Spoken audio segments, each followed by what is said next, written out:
How to verify your Apple ID account. Hey everyone, welcome back to our channel. In today's video, we are going to learn how we can verify your Apple ID account. So make sure to watch the video till the end.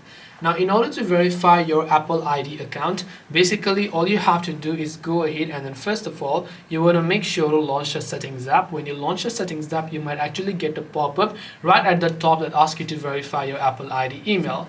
Now, if it does, then make sure to select that. It will send a code to your email address, which is associated with your Apple ID, by the way. If you don't know which email that is, you can tap on your name and you'll find this email. It will send a code to that email. Now, other thing is, if you still don't find it, then you can go to sign in and security. Under sign in and security, there also you'll find the option to actually verify the email address.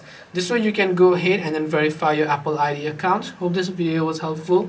If you have any questions, feel free to leave them down in the comment section below. Thank you very much for watching till the end of this tutorial, and see you soon in the next video.